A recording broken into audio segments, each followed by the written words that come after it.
noise kills evil in this valley of the dark. So walk with us through it. Come on, now let's start. Every time you show love, your spirit will soar. The angels rejoice as they cry out for more. More of your giving, more kindness and love.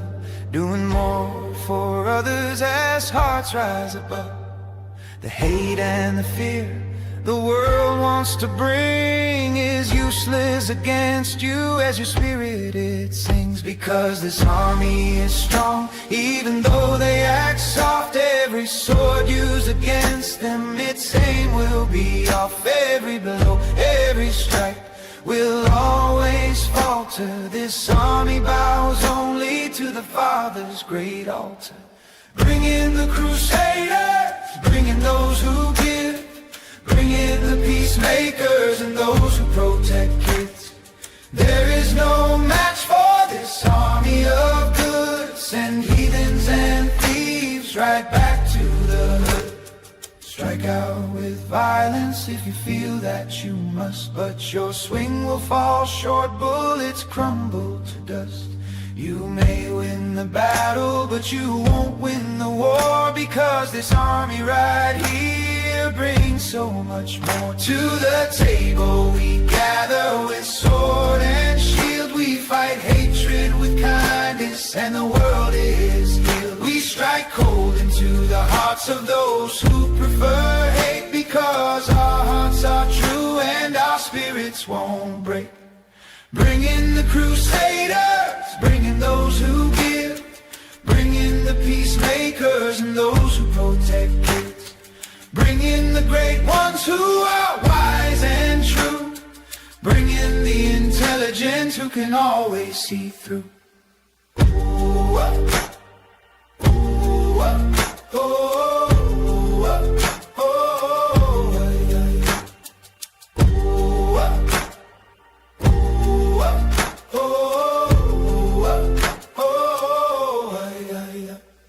In this war for truth, the end is foretold. It's a victory of hearts who come into the fold. Welcome all friends whose hearts are true, spirits are pure. We need all of you.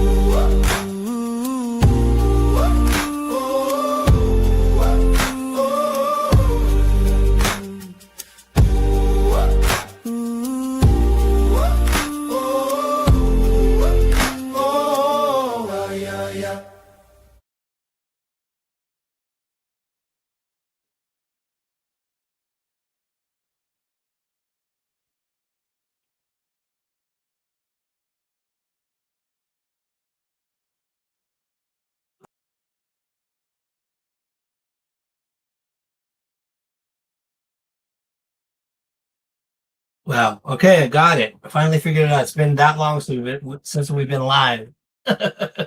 Welcome, everyone. Welcome, welcome, welcome.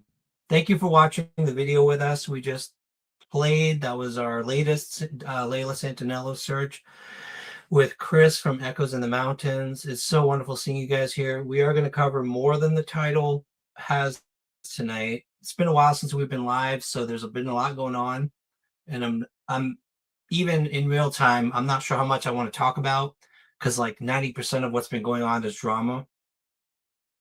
And I know you all aren't interested in that for the most part. So I don't know how much I'm going to talk about. I might decide as I go here, but I just want to welcome everyone.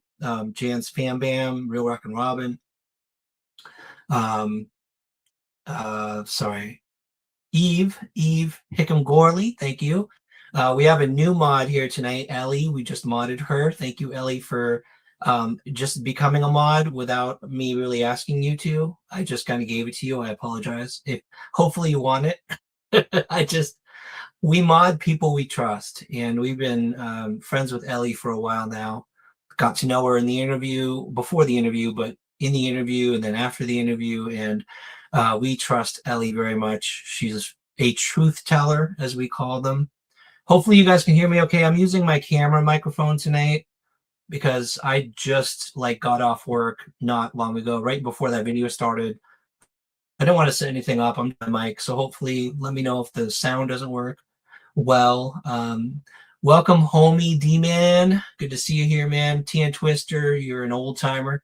You've been here a while. Thank you for being here tonight.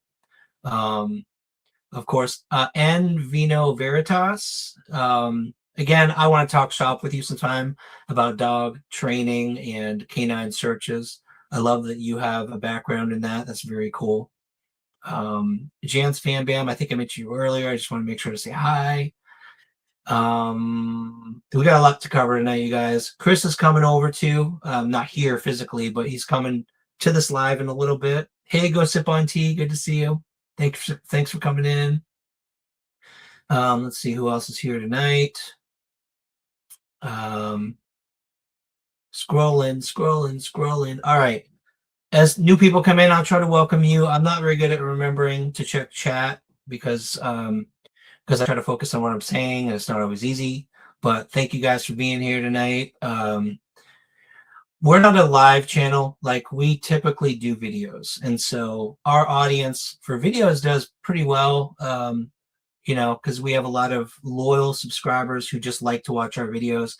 We don't do huge lives often, so we're not one of those big YouTube live channels that get hundreds and hundreds of people. Usually our watchers are after the fact, and that's where our subscribers come in. But I am going to talk about not just Layla's case tonight.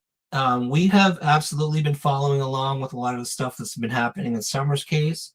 If you guys are here, if you regulars are here, you're going to get some insight into those things that are going on that other people who don't realize we're talking about Summer tonight, because I didn't put her in the title, are going to know. So you guys will have some inside information that other people won't have because they didn't come in here tonight. But we've got some background information on a lot of the drama, a lot of things going on. I'm going to tell you guys what I know. We were somewhat involved in one of them, just because of what we do, debunking lies and things that are scams. That's, you guys, if you've followed us for a while now, you know that if I come across something that I know isn't true, I'm going to talk about it and I'm going to debunk it. And we kind of did this, but not in a video. We did it in the background. It ended up blowing up. It ended up blowing up into some crazy drama. Other people have been covering it, and we've just been kind of watching. It's a good question, and Vino Veritas. All I can say is we've been Nana's been taking a break. That's all I'm going to say, and she's been taking a break, and we've been trying to give her space to do that. I think maybe more when she feels ready, more will come out later, but she's doing well. Nana's doing very well. She's happy. She has been following everything. We've been in communication with her. She's doing great. So that's probably all I'm going to say for now. The one couple of the minute. What do I want? So Chris is going to be on around 7:15, and we're going to talk about the video. We're going to talk about the search locations. Oh, good. I'm glad. I wasn't sure about this camera microphone, how it's going to work. We're going to talk about Layla's case with Chris when he comes on in a bit, and the 3-mile radius around West Side Inn, where Layla was kind of allegedly last sighted. We don't know if that's a fact, but that's what the rumors combined with law enforcement updates has led us to believe. Some really cool news. Jennifer Santanello just messaged me tonight and said that she was interviewed by Crime Nation, News Nation. Sorry, she was interviewed by News Nation, and she mentioned us. She mentioned Jen and I in her interview. I don't know when that's coming out. She's asked us for videos, so probably it's not coming out yet. But News Nation is going to have. I'm going to send some videos tonight, and they may have some videos of our searches, Layla. And so News Nation may be covering some inside, whatever Jennifer told them, plus some videos of our searchers. I guess she told them that we're leading the searches, which is sweet of her because it's led. The Layla searches are, I'll be honest with you guys, is led by the search team, and there's I want to give Jessica a shout out and Sierra. Those two are unbelievable with organizing things. Every time we arrive at a search site with the team, they're like, "Okay, Ryan, you're the lead," and I'm like, "I'm not the lead. I'm not the lead. They're the lead. They set this up. They do the research. They find the locations." And so I credit where credit is due. I mean, they're amazing. They're amazing. And Layla's search team is doing everything they can to find locations that are worth searching. And then we just bring our drones, we bring our dog, we bring our technology, whatever we have to try to help and make the search as thorough as possible. We've got Chris on our corner now. I know Jennifer is thrilled that Chris is offering his drone technology, which is so much more than what I've got. I mean, I've got 4K video. He's got 4K video with like 10x zoom technology. He's got infrared, near infrared, whatever it is. I don't know. He'll explain it in a little bit here when he comes in this chat. But before he comes in and we cover Layla's case and Layla's story, and the 3 mile radius that Gene from EquiSearch suggested that we focus on. The first thing I want to say is we are not connected with EquiSearch. We don't work with EquiSearch.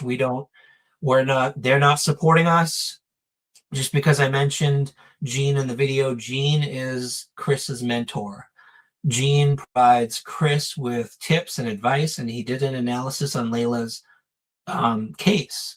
And he suggested this area, so we were following his advice, and Chris will talk more about that in a little bit.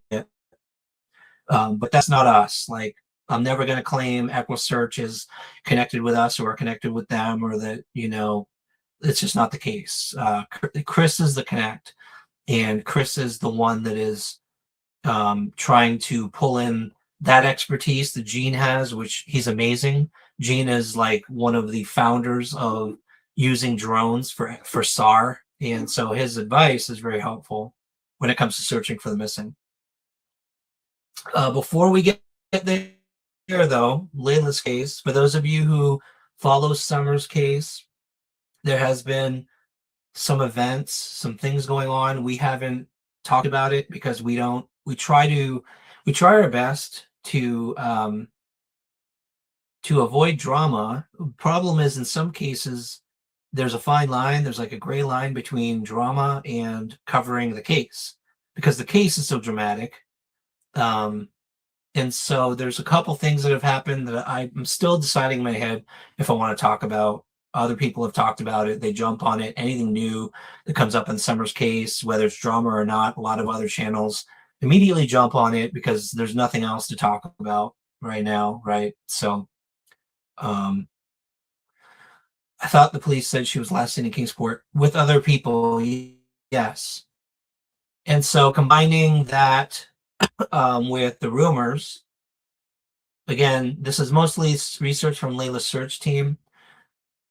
She was what we believe, and again, this is speculation based on rumor combined with this statement from the police. Yes, she was seen in Kingsport with other people, and we believe she was seen with other people at West Side Inn.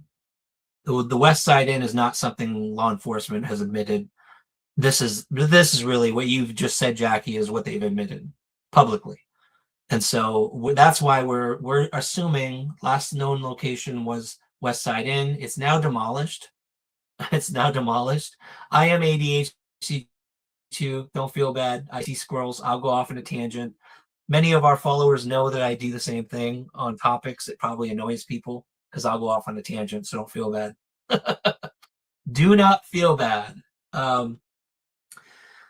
Okay, so if you followed Summer's case, then you know that there were a couple of folks who walked up on Dawn and Candace's property recently uninvited and did a quote unquote interview.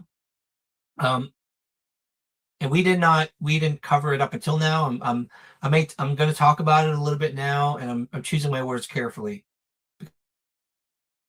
because I don't want to get into the drama part of it. People are either pleased with them or unhappy with them. What I'll say is, number one, I really respected this older couple because they did, their channel exploded when they came across the convict who had run away, who was hiding from police, and they came across his remains in the woods, and their channel exploded, and they've been continuing down the road of looking for missing people since then, which I think is fantastic, is respectable. Anybody who wants to search for the missing in the field and do ground searches, 100%. This other channel, by the way, is Hatfield and McCoy. I don't think that's the name of their channel, but if you type in Hatfield and McCoy Summer Wells, it'll probably come up now. But Hatfield and McCoy, they were an older couple who came across a convict's remains in the woods and reported it to police. The wife, she's adorable, actually. When she accidentally recorded the remains during the when they found these remains, and she said something like, "My Lanta, oh my Lanta, oh my Lanta." That's what she said. That's her curse word for like freaking out. It was hilarious. It was a cute video. It was a sad video at the same time because they were finding the remains of this guy. He obviously kind of offed himself. At some point, they came across it. She accidentally took the video. They kind of got in trouble for literally publishing the video of the remains on YouTube, uncensored. They went back quickly and they fuzzed it out. So that was their channel exploded after that, and they're up to 30-something thousand subscribers at this point. They're now covering true crime, which I celebrate. I think more people who want to look for the missing, who want to look for missing persons cases. 100%. Yes, they did look for the signs. They looked for the birds, right? The what are they called? The birds that are basically not ravens. Please help me, you guys. They were looking for the circling crows or whatever. Like, wow, my brain's not working. I just got off work, you guys. But yeah, they saw the buzzards. Thank you so much, homie demand. Yes, the buzzards. They were looking for the circling buzzards, and they saw them. They used nature to try to find, the location, and they found it. They found the remains, which was fantastic. They put that case to a close, and since then they realized, this is what they wanted to do as a couple. They want to search for the missing, and they've covered other cases. And then recently they decided to start covering Summer's case. And the first thing they did was go up on drive to Rogersville. They went to 110 Ben Hill, and they drove right up on the property uninvited, and not confronted, but started talking to Dawn and started talking. Candace was not happy. If you watch the videos, if you go to their channel and watch their videos, any mods, if you don't mind, you can feel free to share their channel. Since I'm talking about them, we can share their channel with the chat. Candace was very unhappy. She was almost crying, and she called the PIs as well. And the PIs came on the speakerphone, and it was again, I'm picking my words carefully because we have been carefully dealing with Dawn and Candace, talking to Dawn and Candace. Only since Christmas last year did we ever have contact. Thank you, guys. Only since Christmas did we actually start having contact with Dawn and Candace, because we didn't want to be intrusive. We didn't want to just, be intrusive. And so we met them. We've been texting ever since. We've been offered. Oh, Chris is here. Awesome. Good, good, good. Perfect timing, Chris. Hey, Chris, how you doing, buddy? Fantastic. How are you this evening, Ryan? I'm doing good. Do you mind, Chris? I started talking about the whole Hatfield and McCoy talking to Don and Candace. I'm choosing my words carefully. Um, I want to share some of our opinion, but I know you and I have talked about this, and we're trying to be careful with how we talk about it. Do you mind if we talk about it for a little bit? Sure. The topic. Yep. Okay. Because I know that some of it involves, the PIs being on speakerphone, some of that stuff. So I'll be careful with what we say here, just to be respectful. But I do have a few questions for you if you're willing to answer in a little bit. Yep. But Sure. okay. Jen and I, our opinion about it was we've always tried to be very, maybe too respectful toward people. We'd never drive up on someone's property and just like confront them, knock on their door, and start talking to them. Unless it's like the case where Chris and I were just trying to get permission to search property, we may do that. But if it's a family of a missing person, parents of a missing person, I just I everybody has their own opinion on ethics of dealing with, how you're going to deal with families of the missing, parents of the missing, and that's just something we decided to be careful about. We would not go up on someone's property uninvited and just start trying to do an interview. I'm not disrespecting Hatfield and Right. McCoy's for deciding to do that. That's that's the ethics that, I mean, they decided how they're going to handle cases like this, how they're going to confront or talk to the families. That's fine. If that's the approach that they want to take, that's okay. Um, the one issue I did have with it was Candace was unhappy. Whatever your opinion is on Candace, a lot of people are 100% convinced that she's guilty. Other people are convinced she is completely innocent. She was very upset, and if my presence is upsetting even one of the parents, I would probably I would probably walk away. Like I would just leave the property. I felt weird. I felt icky. Like watching that whole thing, it felt wrong, but I respect the Hatfield and McCoys. I think they're trying to do the right thing. It just didn't feel right to me what they were doing. Um, but I don't know, Chris. Like I know you and I talked about, hey, maybe trying to talk to Dawn at some point, and you and I were talking about that and trying to be respectful. Sending a text first saying, can Chris and I go talk to you and maybe even launch from your property? What's your take on that approach versus just going up there? Like if you and I had gone up there and just uninvited, should we have? Like, is that the right approach? Would you take that approach, or do you still feel like it's better to always try to get permission first from the parents of a missing person? Well, Ryan, when I've been doing this for a while now. In no, there is no reason that you should try to go onto a property without without getting permission from the property owners, especially in a case like this. Excuse me. In a case like this where the Wells don't really want to be bothered. They don't want to be bothered by YouTubers. We could go, a whole other side quest on that story. That's Yeah, yeah. for some reason or another they don't want to be bothered. You know, when you go up onto someone's property and then you're recording someone without their permission, that's just bad Hmm. business.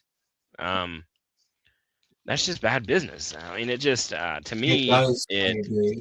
Yeah, it feels that it way. Yeah. screams it screams bad business and makes me feel like you're doing this for the wrong reason. um, Yeah, I will, you and know, I will add on that, Chris. the Hatfield and McCoys said, both of them, the husband wife team, kept on repeating to Don, like, we're not like most YouTubers. We want to do the right thing. And if they're watching tonight, I will plead to you guys, like, if you go back and watch the early YouTubers acted toward Don and Candace, and how a lot of YouTubers act toward parents of missing people, they will go stand there. I call it I call it the Bullhorn Betty effect, going to a property without permission and just being intrusive, and you're just going up there, and when you go to someone's property uninvited, it's the word is intrusive, and it's not a good look as a YouTuber. I respect you guys, Hatfield and McCoys. I think you want to do the right thing. I think you want to be good YouTubers, and I respect that so much. We would appreciate if you wanted to come search too, boots on the ground, and pick areas and go out there and search. We would collaborate with you. I would highly recommend not doing what past YouTubers have done, which is not asking permission, showing up uninvited, and just kind of charging in and trying to get an interview that everyone tries to do, because for obvious reasons, everyone wants an interview with Donna Candace because it gets views, it gets clicks and views, and it's not a good look. I don't think that's why they were doing it, but it comes across that way, and it's just, yeah, I don't recommend it for anyone who's doing it for the right reasons. So, I mean, so they're from, I want to say they said that they were from the backwoods in Kentucky. If they would have yeah. done a little bit of their research, they would have known how dangerous it is, especially in Mm-hmm. the Beach Creek area, to just walk up on someone's property. They're lucky they didn't get shot. Yep. You walk up Yep. on the wrong person's Yep. property out in the Beach Creek community, and you're going to have problems. And, Oh yeah, you will. you know, That's right. um, they're real lucky. They really are. And like you said, Ryan, I don't want to sit here and put down their channel. I've not watched a lot of their channel at all. Hell, I don't watch anybody's YouTube channel, because the thing is, um, I know you don't. I focus on, Ryan comes across, hey Chris, did you hear this? This guy said this, and I'm like, who's this guy? Because I'm focusing more on the cases that we work, not necessarily the drama that's involved in the community, right? It's very unfortunate And that people people will appreciate that about you, Chris. I think, and people have said here, as much as we try, sometimes we get dragged into it, but people do appreciate the right people. The right people that you want in your community are going to appreciate that about you 100%. So that's right, awesome, and we should do a better job at trying to just not even talk about it, but it happens. The case itself is dramatic, and I don't know, you can say you don't want to talk about it, right, but there are things that got brought up because Candace did call the PIs, yep, and of Trudy course, got on YouTube. Like, she got put on YouTube, even though she absolutely 100% would never want to be on YouTube, seem to the be way without, she doesn't yeah, like definitely seem YouTube. to be without their She got put permission. on YouTube without Yep. their permission. I don't even know if she knew they were recording at the time. And so I'm not going to say the name of his channel because I'm just not going to, but there was a channel. Hey, Chill Billy, good to see you, man. Glad to hear. Sorry, there's the Chill resumes Billy, of someone are getting you shot. from Oh around here? yeah, I yeah, just he is. He's That from is Kingsport. not Yeah, an I urban don't myth. know, The man. backwoods here in East Tennessee, you absolutely can get shot for walking up on someone's property like that. Now, maybe they ain't going to just pull out a gun and start blazing. Maybe that's not what's going to happen. But there are people out in the backwoods here in East Tennessee that don't want to be bothered. Now, maybe that's not Don and Candace on 110 Ben Hill. But I mean, of course, they don't want to be Yeah. bothered, but they may not be the type that's going to do this. But there are ones out there, I can tell you for a fact, that would pull a gun on you if you walked up on their property like that, on a property that was similar to that, where there's not really Yeah. easy access from the road. You walk up on someone's property like that, trespassing signs, you absolutely could have a gun pulled on you and I, make the wrong it, move. I guarantee that you're going to have some problems. so there's a channel, Chris, that said, and he put words in your mouth, and I don't like it that he put words in your mouth, but he Yeah. said, hey, there's this advanced drone operator who even sees the PIs as shady. Do you see them as shady? Do you think they're shady in any way? CNC investigations. Um, I mean, you have a Ryan, right I to have worked your with own them. opinion. So I worked with CNC investigations for years, right? Um, and I can tell you my experience with CNC investigations. Um, and my experience was nothing but good when I worked with them, right? Um, yep, we would present an area. They would call me. Um, hey, Chris, we have this area of interest. We would like you to drone. Or I would call them. Hey, I've got this area of interest I'd really like to look at. I really think that we could look at, or we should look into.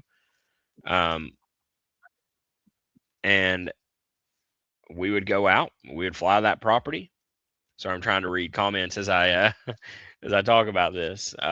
We would fly the property. yeah. I mean, it's a good one. I mean, yeah. Keep going. Then we would go home. I would take the images, run them through my programs that I had at my disposal. I would go over them with the fine tooth comb. I would get back to the PIs with any information that I found, any anomalies on the ground, or in the trees, Yeah, or anywhere, any anomalies that we found in the images. I would get back to them, and we would go back out there the very next day, and most of the time it would be me and Chris from CNC, and we would hike the area, we would hike the terrain. Sometimes that took hours, sometimes it took a few minutes. But I have, while working with CNC investigations, I have nothing but good things to say about them. Um, my, the only issues came up with me is after I made a YouTube channel, right? Um, that's the only yeah, issue that I have. But someone coming onto YouTube and kind of putting words into my mouth saying that a drone operator thinks that CNC investigations is shady. Come on, man. That's really twisting some words, I feel like. yeah. I mean, they're not. They, I get the same sense that they're just trying to do what they can to help in the case and do what they think is right when it comes to Donna Candace from the beginning. Right. Not just today, but from the very beginning. Like, and so people trashing them, it's just it doesn't feel right. But yeah, exactly. Real Rock and Robin. People shouldn't speak for Chris. Chris has his own thoughts on this, and he's always been respectful, even if he's starting a YouTube channel, sharing his own searches. And even if people who he worked with and respected don't want him to, he's still been respectful toward them. And he's never, ever said he thought they were shady in any way. So that needs to be made clear. I'm glad you clarified that, Chris. Yeah. Yeah, Yes, absolutely. the guy, Um, Hatfield and McCoy, yeah, the guy, the husband he's a retired police officer of 40 years. Definitely respect that too. Again, I respect them. I think they're trying to do the right thing. Being a police officer, it surprised me that especially a retired police officer, would think it's ethically appropriate to walk up on someone's property without contacting them first. You know what I mean? Like, but they did. Maybe it's old school. Maybe it's like out in the country. Sometimes people just do that. They don't need an invite and they Go ahead head on and pop over. up But the comment it from just Real it Rock felt and weird to Robin, me. if you don't mind. Which one? The last comment at 7:35. Yeah. This one? So let's keep that up on the screen. Ryan, we might as Sure. well. We're gonna kind of deep dive into this for a moment. We're gonna kind of go into this in depth because I do feel like some things could be cleared up easily. And Okay. although the PIs, it felt like they had kind of turned on me when I started YouTube. We've talked about that clearly, right? We know the issue with Don not wanting to speak to me at all, not wanting me on his property anymore. All of that in the past. Let's talk about something different. Yesterday, it seemed like the Okay. YouTube world decided to blow up because Trudy got on a phone and said, "If you're recording me, I don't want to speak to you." And also said Yeah. the words, "We are here to protect the case." Now, I've spoke with Chris and Trudy a lot. Now, let me tell you what Trudy meant by that. Um, we're going to clear this up. Um, when she said protect the case, Trudy didn't mean we own this case and no one else can talk to Don and Candace. Now, sure, it may seem that way. What Trudy meant was we are here to protect the investigation into the disappearance of Summer Wells. We don't want Mhm. any information that could harm the case, anything to happen that could harm the case, or anything that could harm the investigation, any information to get out there that could be a potential lead that shouldn't get out because we have those in cases. I don't know if there's any in the Summer Wells case right now or not, but sometimes there are leads in cases that you don't want this information to get out to the public because it could harm the case, right? Um, Yeah. it's exactly what Jackie said, and they don't want information getting out because in an investigation, you don't want all of that information going out to the public, right? So we also got videos out there yesterday, excuse me, saying that talking about the fact that they hadn't been paid um, to do this, that they weren't paid as private investigators. I don't know 1,000%. I cannot sit here and say 1,000%. I don't know. But what I can say is that I have never known them to get paid to work on this case. I have seen them spend countless amount of hours, a lot of money on food, Mhm. time, gas, um, you know, all of that stuff to search for Summer Wells. Um, now, let's circle that around back to Real Rock and Robin's question. And that was, let's see, not being mean, but have the This one? PIs found anything to report to law enforcement, TBI, or the FBI? Um, I'm sure that over the years, there has been information that they've turned into the TBI or the FBI. Yeah. I don't know what that information is. It's not for me to know. Um, but I'm sure that they have. Um, whether it's credible information or not, it's really no different than thousands of us on here that have turned in tips, and the TBI and the FBI have said what thousands of tips have came into the tip line, right? Oh yeah, definitely. So um, while I worked with them, there's nothing shady that I seen going on.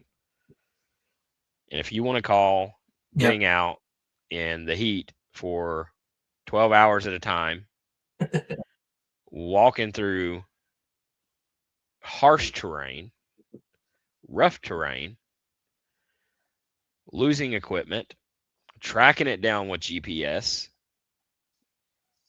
um, being out there with no cell service, cut off from the world, cut off from your family for a day at a time. If you want to call that shady, I mean, I don't know.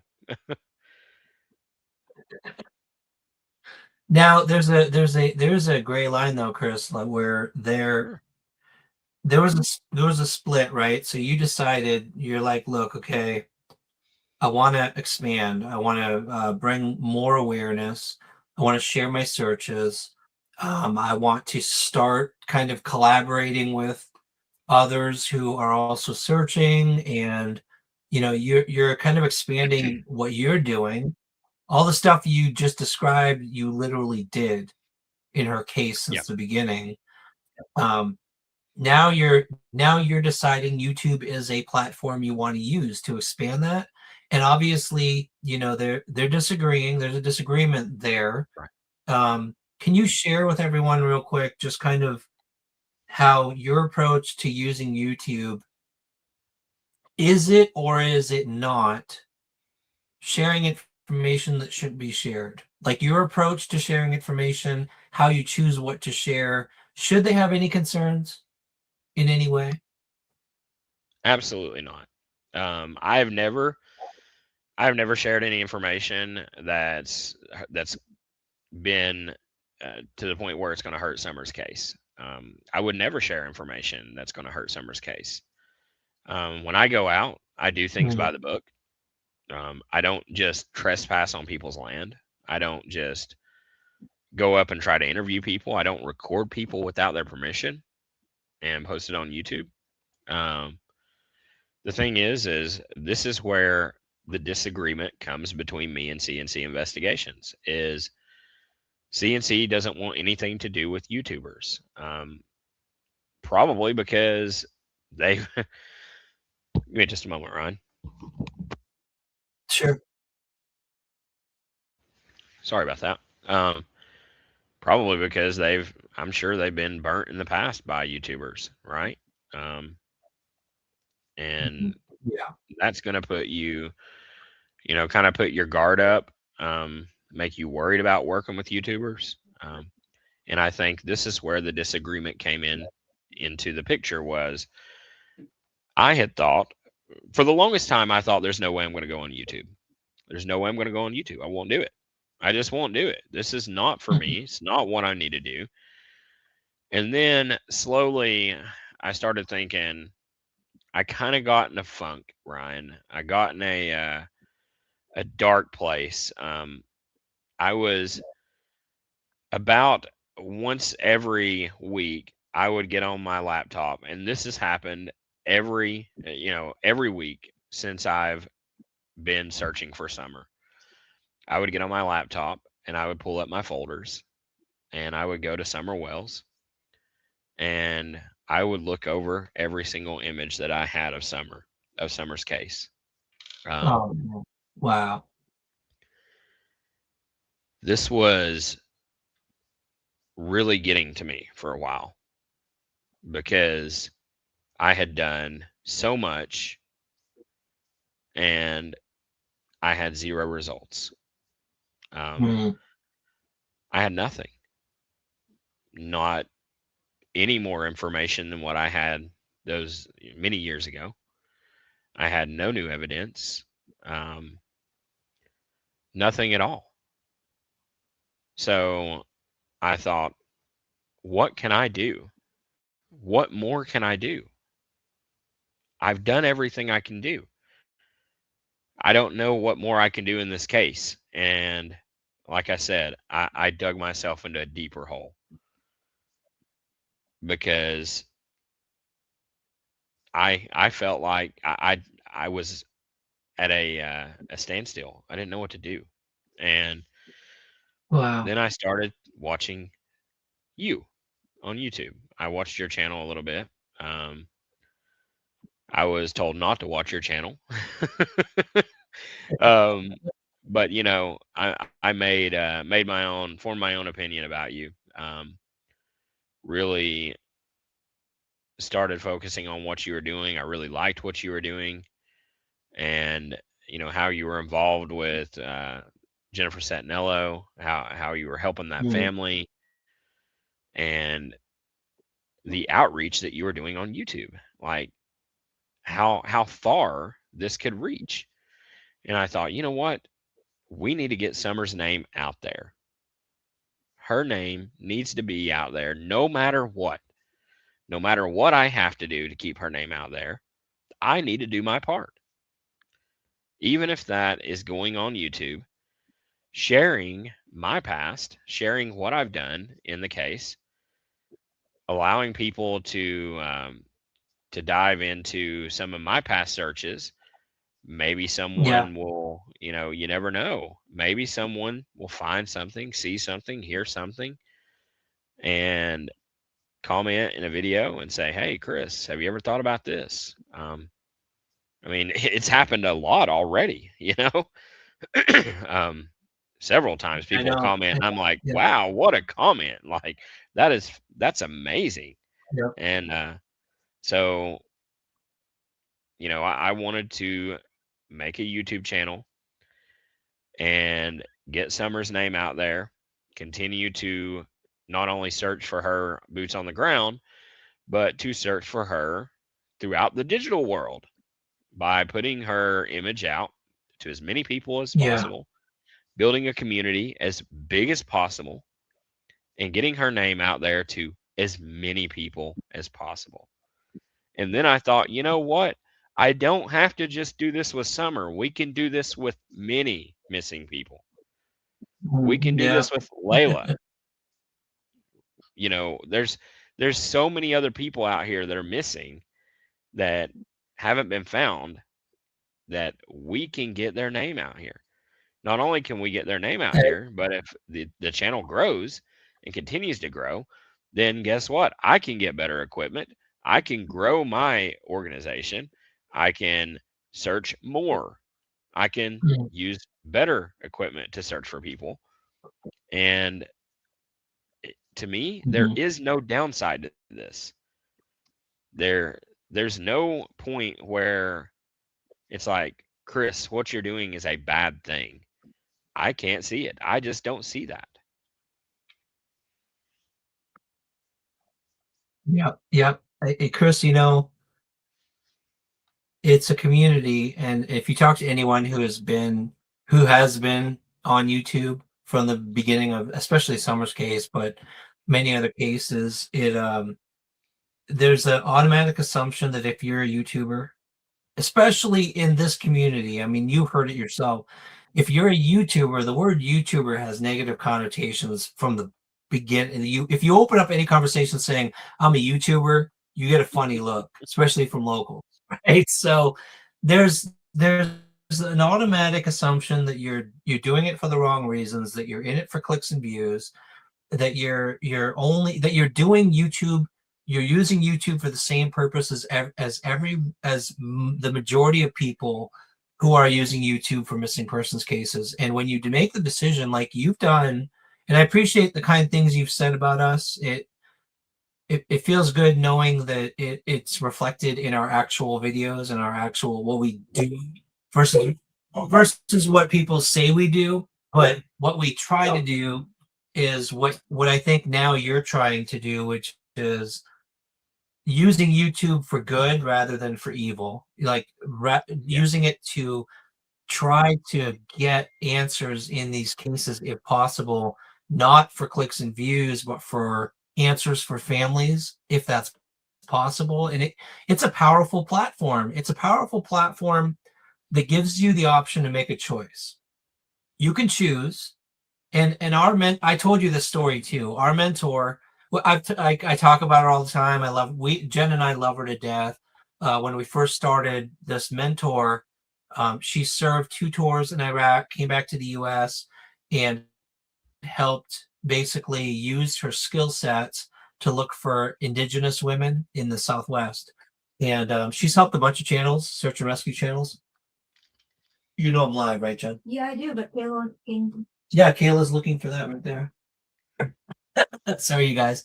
And she's Hello, helped Jen. numerous search and rescue. Hey. Oops, sorry. And when she saw what we were trying to do. She reached out immediately and said, "Look, I've helped other channels get started.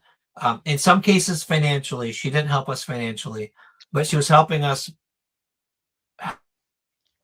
morally because we were getting attacked from day one from channels that were pretty nasty, and they were just slamming us and just we went through the mud, and she was there in our corner from day one saying, look, if you have the right moral compass to do the right thing from day one on YouTube, and as it takes off, as you start getting subscribers, as you start getting views, as you start getting maybe even some income at some point from YouTube, you're going to be faced with a choice to do the right thing or the wrong thing. And the right thing doesn't always make more income on YouTube. The wrong thing is letting the money choice, letting the income choice drive you the direction of which way you go. What's going to get more clicks and views? What can I do now? For example, and I'm not attacking anyone, but for example, driving up on someone's property who you know is popular and everyone wants to hear from them and trying to get that topic, that clicks and views, or are you going to go to an area that nobody's ever heard about and nobody cares about with a drone and search ground that nobody, if you put it in the title, I'm searching a ditch in some random place in Rogersville, it's not going to get the same clicks and views. Which of those things is the right thing to do? You know what I mean? And it's the choices you make, the searches you do, the direction you go with your channel. And I'm talking about your channel too, Chris, because you're making choices. I see you making choices. We talk about it all the time. We're talking about search locations and who to talk to, who to interview. And I see you making the right choices too. You're doing what you feel is going to lead in the direction of answers for the case. And that's the difference. That's the difference. It's making the choices for the case versus what's going to draw in a whole crap load of views. Yeah, breaking news, exactly. Starting every title with breaking news. So it's not many people can do it. It's you guys, it's a psychological draw. When you're a YouTuber, it pulls at you because you're like, I know if I do this thing, I could get 100,000, 300,000 views. Absolutely. I have like a list. I could put together a list of like 20 topics that Chris and I could do tomorrow, and it would blow up. It would just be viral. Everyone would want to see it. We could talk about the drama too that's going on. We could talk about all the Ernie Shell shit. We could talk about like a lot of other channels are doing. You know what I mean? Like we could definitely focus on the views, or Chris and I could get together like we've been doing and try to plot out and map out what location maybe people have either overlooked or missed and just do it. Whether or not it gets views or not, half of our videos don't get views, whatever. But that's the difference. You know what I mean, Chris? That's the difference. It's your focus. Well, it's it the is. direction you take regardless of views. And you're right. And it's doing the actual work, putting in the work to help, maybe to help try to solve these cases. We could go out here and we could do drama all day long, and hey, I'll get to 1,000 subscribers overnight. We're almost there, by the way.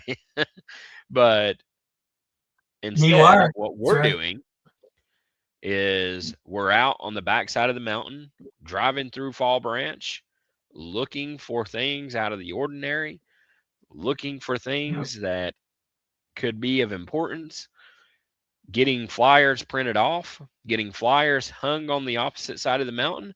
It's never been done before, Ryan. That Yeah. has, maybe, I don't want to say Yeah. never been done, because there may have been a flyer over there too, but getting good laminated flyers put on signs on the other side of the mountain, that actually has been done now. Am I right? Has that been done, Ryan? Uh, Um, I don't want to say which day, but this week, yes. Yeah. okay. Okay. So Not those yet, but flyers it's will be going to out. be. Yeah. Awesome. So we'll have, we're gonna have Yeah. those flyers out on the backside of the mountain. That's that's the difference between doing the right and the wrong thing. This is the right thing. Um, this is what is going to help these cases. Um, Mm. that was the one thing that I told myself when I made this channel was I would not come on here and start putting out things for just clicks and views. I won't do it. If it takes us 3 years to get to whatever, then so be it. It takes us 3 years. You know what? I'm gonna spend those 3 years looking for Summer. I'm gonna spend those 3 years looking for Layla. I'm gonna spend those three Yeah. years on the ground here in East Tennessee and in the southeastern United States, wherever, the whole United States. If you can put me on a plane, I'll go. Searching You for guys, missing people. Chris has agreed to help with a lot of the cases, and you guys have seen us cover Michael Small, who we tried. We did a community ground search. I think we did some droning, but we did some moon too. And Chris is offering his assistance with missing persons cases, similar to like Nugget Adam and Vernon Schertz. Chris is one of those guys who he's focused on using the technology and the skills at his disposal for searching and for finding answers. And there's a difference between doing that and focusing on the drama. And I appreciate that, Chris, man. You have experience, you have years on this case too, that very few people can say they've done with boots on the ground from day one. And that's amazing.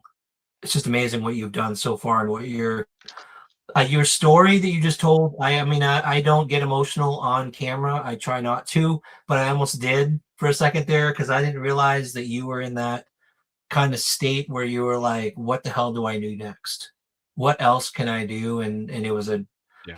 I didn't realize it was a down point for you. And to know that you found an outlet like this to try to do even more to get to Yeah. that next level, that's pretty impressive. That's amazing. And Yeah. that's amazing. Yeah. It is. I agree. This has been an outlet for me. Absolutely. This is we're just at the beginning here of being able to do so much, and it's already shown me like how much this is going to help. And so I've really enjoyed what we've done so far. I do have a surprise coming in the chat in just a moment. Yeah. Sure, if you'll give me just a moment, I'm gonna throw something in the chat, something that we've been working on. Please let me know if anyone has any issues, but you shouldn't. This should work. Also, the video we put out tonight, Chris has sort of like his perspective of this search coming out soon. He's working on that video. It's going to be out soon on his channel, so you'll get to see this search from Chris's perspective, which is I saw a sneak peek last night while Chris was working on it, and it's pretty cool. So definitely subscribe to Chris's channel. Check that out. Oh, you got the Brian, if you form will, done. That's awesome. I do. If you will post that on this form, chat this form right here. Anyone throughout the United States or Yeah. throughout the world that wants to put a flyer up for Summer Wells, I would invite you to click on this form, put it, or I don't even think it's clickable. You may have to copy and paste it into your browser. It will take you to a form. You will fill that out. It I'm going is to put it in. encrypted form. We're not going to share this information to anyone. This form is strictly used just for the purposes of sending you a laminated flyer to put up somewhere in your city. Now, you may ask, how do I get more flyers? We'll work on that. If we don't have a whole lot in the beginning, we will try to put out, I'll get with Ryan and see if we can send out multiple flyers to people in the beginning. But as things ramp up and get really busy and we start getting a lot of, yep, there we go. And we start getting a lot of replies, it's going to be easiest for us to just send one flyer out per person and then go back at a later point and start sending out more flyers to people. Thanks, you guys, for being willing to do that. I'll put it in the description after this live. I tried to do it just now, but it wouldn't let me. But after the live, I'll put it in the description too. So wherever you are in the country or the world, any country, let's get it around the world. Just like Real Rockin' Robin said, no place without our face. Yep. Somewhere around the world. This is the campaign that we came up with a few weeks back. No place without her face, somewhere around the world.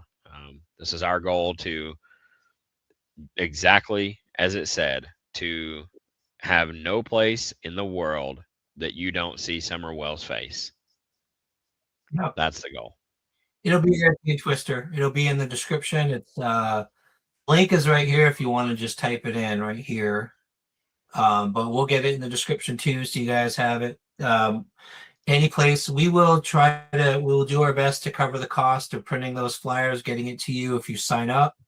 We'll get it to you. We'll get you a flyer or flyers that you can put it up all over wherever you are. So we want to get this around the world, get her face out there.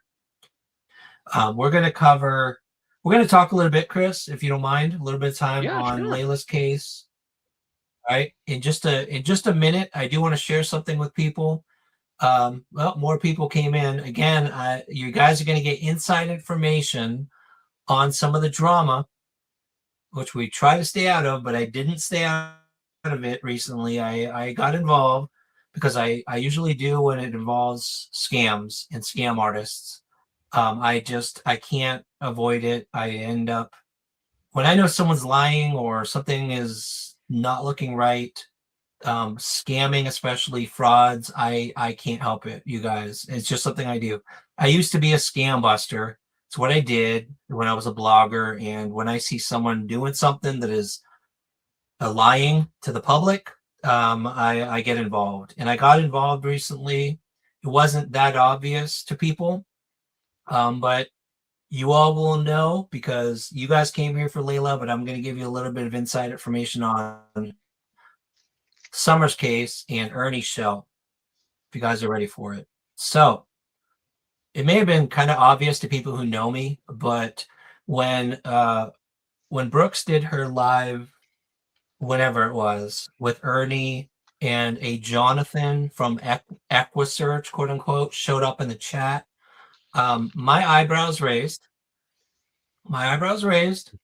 and I was very interested because Chris, as you guys know, has Equisearch contacts. He's worked with Equisearch. He's done searches for Equisearch. And so I was watching this live, and as Chris just explained a second ago, Chris doesn't watch that shit. He doesn't watch any of those channels. So I was waiting to tell Chris about this until I was kind of watching it, listening to this guy. Number one, he did not sound like a search and rescue. Did not sound like a search and rescue guy, for one thing. He wasn't, his language, what he was saying to Ernie was off. That's what I'm going to say. And so as I'm listening, he offered to Ernie, as representing Equisearch, that he would want to search with Ernie. He would want to assist Ernie with searching Morrison Cemetery on Beach Creek. I've already shared our opinion of Morrison Cemetery in our community post, so please check that out. We don't think that there's anything to be found there personally, but for our reasons I put in the post. But this person on this live was very interesting to me because number one, he didn't sound like a search and rescue person, and number two, in all the conversations I've had with Chris, I've never heard of a Jonathan. I've heard of a Gene. I've heard of a Dave. I've heard of a Twyla. I've heard of, there's a few others that on the website. Never heard of a Jonathan.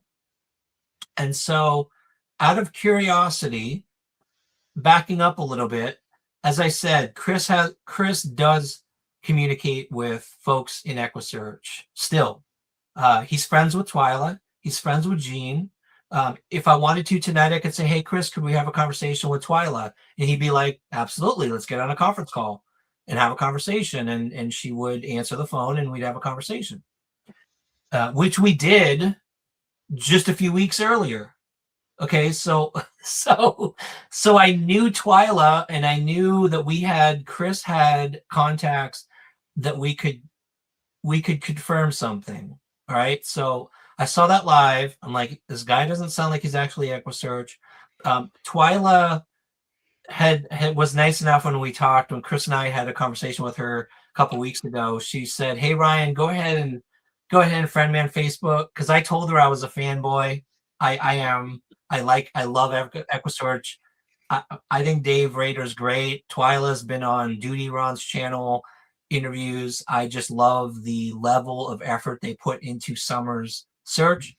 And so I friended her on Facebook. I've connected with her on Facebook. So I sent her a message when I saw that live. And I was like, okay, Twyla, I know you don't watch all this stuff, but there's this person claiming they're EquiSearch on this channel, Crime Lies and Lines, or whatever it's called.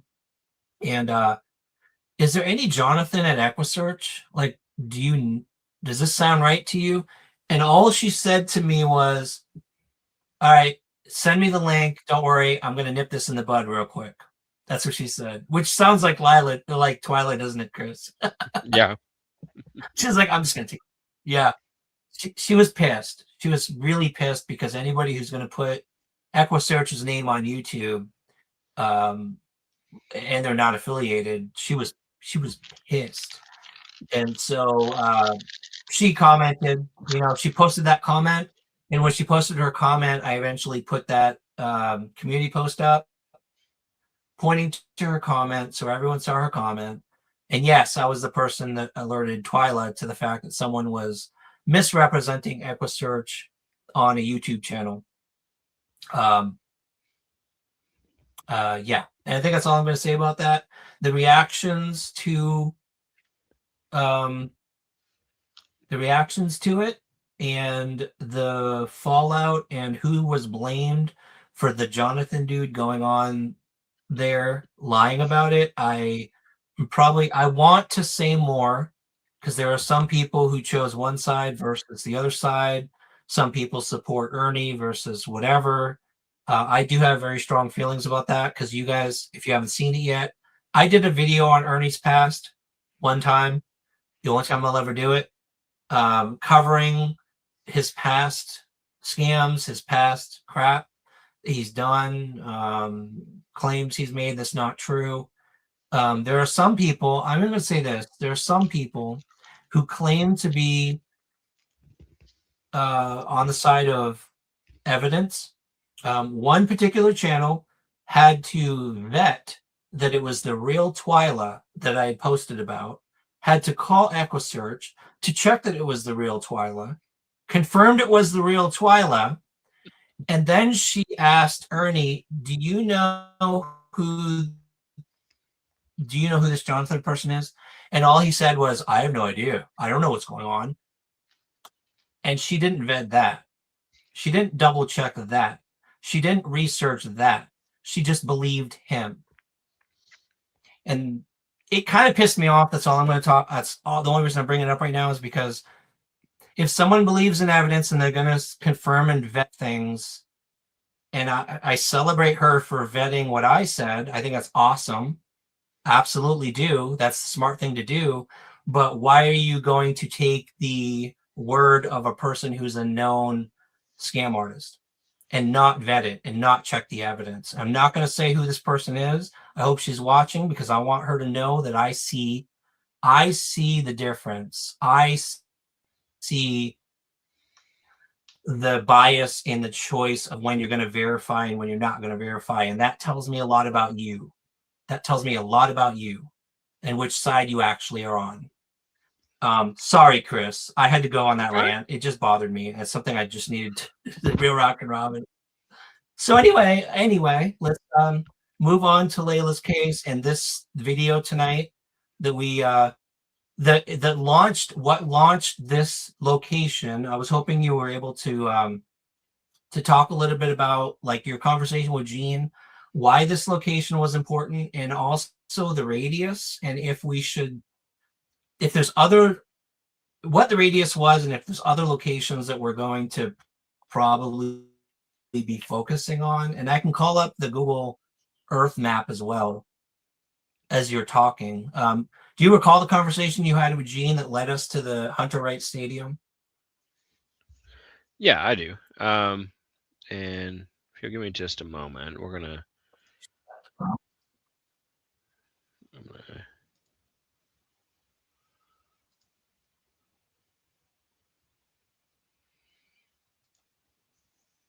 Oh, I hope this works. Wow, it's really lagging. This is bad.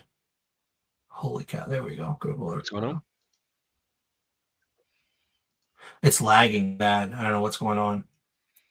There we go.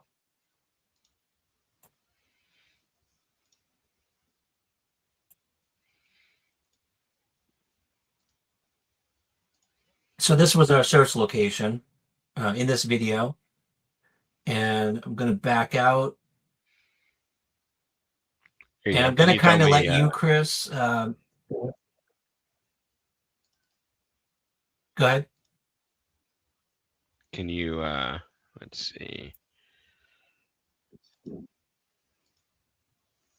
I've got my screen shared right now. Can you throw that up on the Okay. screen? You want to share? Go ahead. Let me. Yeah, I'll remove mine and add yours. There we go. Perfect. Okay. Right. So, we had I got on the phone with Gene early on, and we had talked about last known location. That's the first thing we want to. That's the first thing we talk about when looking for a missing person, is the last known location, and then we start to get into like the different scenarios, what could have happened, and you start talking about. Give me just a moment. All right. You start looking into where people would possibly dump their victim. So when me and Gene were talking, we got to talking about the last known location and said that there was about a 2 to 2.5 mile radius around that location that we needed to look into. So we started to pull that up on Google Maps. And yeah, Ryan, if you want to take me down for a second and throw that back up, and then we can throw this back up in just a moment. What do you want to do? Go ahead and throw up your Google Maps. Oh, okay, sure. Yeah. Give me a second. Go ahead and show the location. Okay.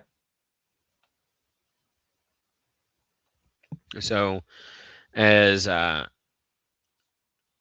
and Gene were talking, he starts looking into locations on the map, and Gene is all about business, guys. When we're talking on the phone about a missing person, it is all about that missing person and where we should look. So when we pulled up the 2.5 mile radius, he starts looking at different And then locations. He's like, okay, this is Chris, neighborhoods. sorry, Chris, real quick. This was West Side, right? Before it got torn down. Um, That that blue, does this area right here, wasn't not. that West That Side? is not West Side. No, No. man, I got lagged so bad. So was it on the other side of the interstate? Yeah, go to the east, Ryan. You need to move your map to the east.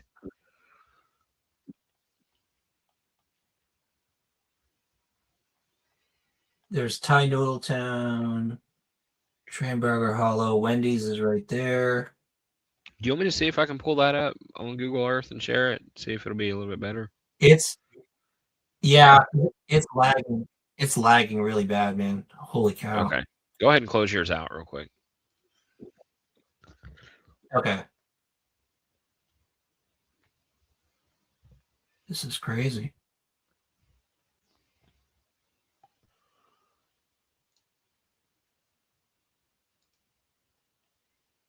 Oops.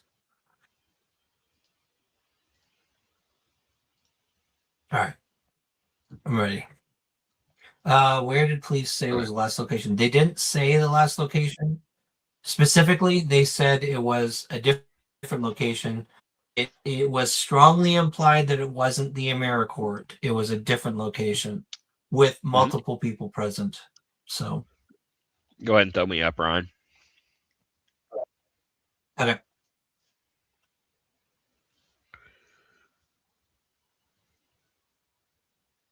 Everyone seeing my screen? Yes. Okay. So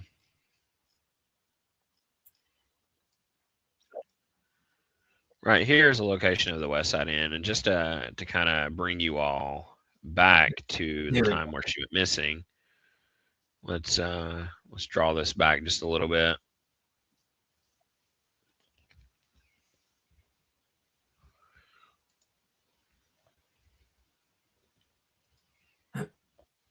There we go. So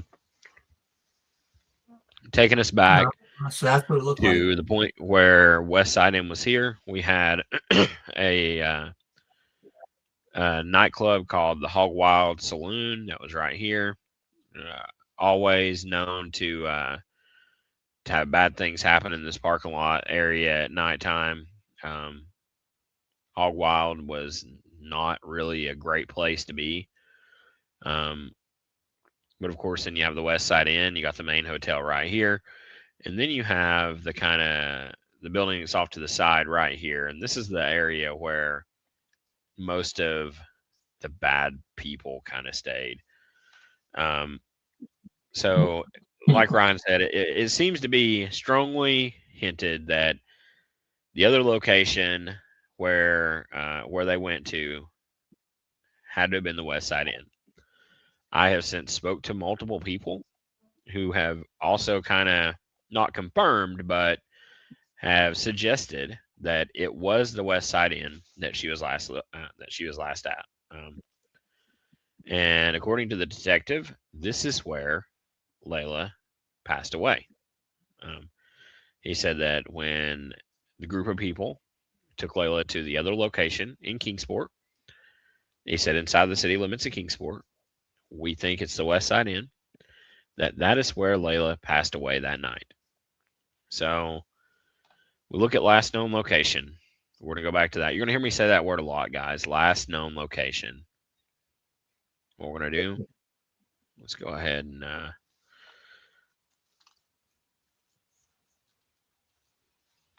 actually, we don't even have to do that. You know, what is it? Did Gene say a 3 or a 2 mile radius? I thought it was 3. 2 miles. Can you do a 2 mile radius around there? Yep. So there's our old West Side Inn location. That's gonna be last known location. So Yeah. what we're gonna do now is we're gonna bring this out. We're gonna do a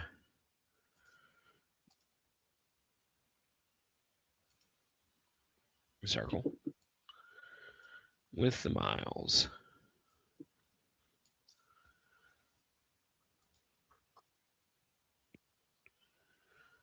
Bam, Ryan. This is 1 Yeah, mile there you right go. here. That's just 1 mile. Wow. Man, that's wild.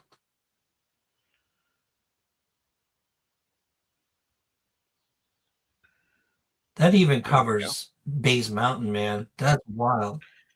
Sure does. Um, Holy cow.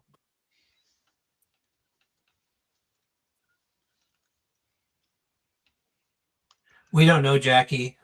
We don't know what the police searched. We'd like to think most of the green belt, if not all the green belt. We do know they 100%. We 100% know that they searched the 5 caves area. What, last year or something? There was a recent search there, so we do know that 100% because we heard about that search and it was related to Layla's case. But we don't know exactly where they searched. Do you have any insight, Chris, into where they've actually searched in this um, case? mainly the green belt is where I've gotten. It's the green belt. So That's a huge area. that is. So here we are, 2 mile radius, because what you're looking for is this happened possibly by accident. This is possible. It's possible that what happened to Layla was an accident. And now the people around her need to just get rid of her as quick as possible. Now, what we need to do, Ryan, is we need to do a lot of investigating and we need to start figuring out. I really wish that we could see into the investigation of where they've tracked Layla based on cameras. They obviously tracked her to the second location, and it had to be based off of the cameras in Kingsport. Right. um, Yeah. Yeah, I'm sure. but what happened once they got to West Side Inn? Where did they just not ever see her come out? Did Was there no cameras on the West Side Inn location? I could see that as probably being true. Um, so that's the questions that are unanswered: is what happens when she gets to the West Side Inn? So let's say they need to get rid of her body Yeah. quickly. They want to. They look around. They think of where they go. They're not going to sit down and come up with this elaborate plan. In all likelihood, they're going to be like, "Hey, I know this place right down the road. We could take her there. Nobody will ever find her." So when you start to look, most of this area is Yeah. going to be off limits because of why? This is a very densely populated area, a lot of neighborhoods, a lot of people. What do you want? What do you not want when you're trying to get rid of a body? You don't want people to see, right? So you're not going to be around people. Yeah. Um, so then we started looking around here within this 2 mile radius, and we're like, okay, so there's some wooded areas. Oh, of course, there's neighborhoods here. Yep, all this is our densely populated area. It's a no go. All down through here, it's probably a no go. Holston River, that's kind of intriguing. We'll A talk lot about of that it's one at a later point. So, Chris, a lot of it's industrial too, and like you yep, said, the industrial areas are fenced off. Like you can't even mhm, access a lot of that industrial area. Hey, Dukes, yep. good to see you. Glad you're here. But So I agree, then, Chris. Like that Domtar, we've been in the Domtar area. It's definitely secluded. There's a lot of secluded areas in here. right, right, yep, there is. One of them is the Holston River here. We'll talk about that at a later point. But Gene kind of concluded that this area behind the Walmart Supercenter, behind Lowe's Home Improvement, over by Hunter Wright Stadium, had a whole lot of woods, was close enough to get to and get back quickly. So then we started Yeah. looking into it a little bit further. And we started saying, okay, so how viable is this location? So we take it back to a closer time now. When Layla went missing, I'm going to give you I don't have an exact image right here. I could pull one up, but just to give you an idea of the way the land was laid out. All of these houses right here, this neighborhood was not here. That whole neighborhood was not built yet. So we did have a lot of trails going back in here because they were looking at developing this land. So in some cases, these trails go way back through here. Yeah. We were told 2024, right, Chris? Yeah. So me and Ryan talked to, I don't want to give away too much because I've got a video coming out on this. But me and Ryan got permission from the landowners, and all of a sudden our plans changed. I needed to get a grid of this area with my drone. So that's exactly what we done. We put up my search and rescue drone. And Ryan, if you'll put that on the screen for me, please.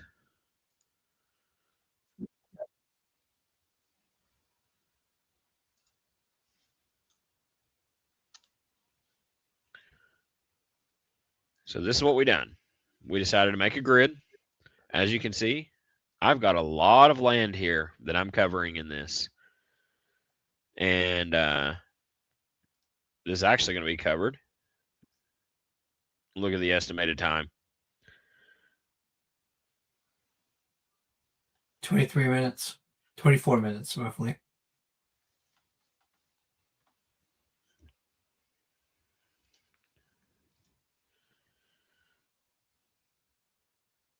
So yeah, I'm going to pause this kind of right there. As you see, this grid covered a ton of area.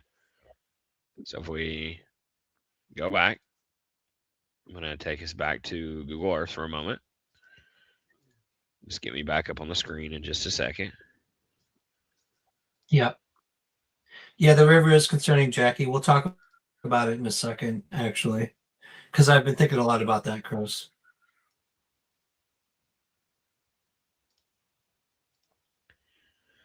Okay, so throw me back up on the screen here. And so what we done is we decided to cover this area.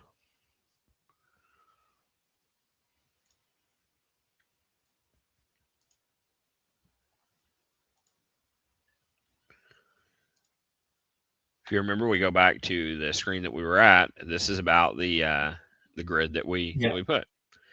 26 acres of land. Yeah. 0.87 mile perimeter.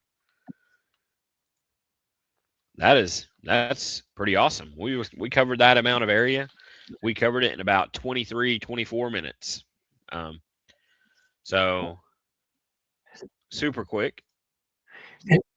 And Chris, I think our ground search was that big open area, right? The gravel pits. Yep. It's pretty much what we walked in this video. Yeah.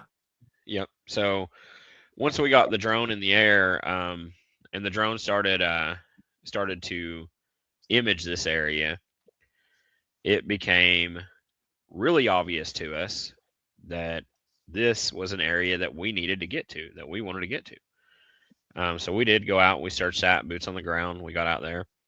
And then it became painstakingly obvious that we needed more people. That this could not be searched with just me and Ryan. We had some thunderstorms that was growing to our west. They were coming in hot. We needed more people, and that's kind of where we went from there.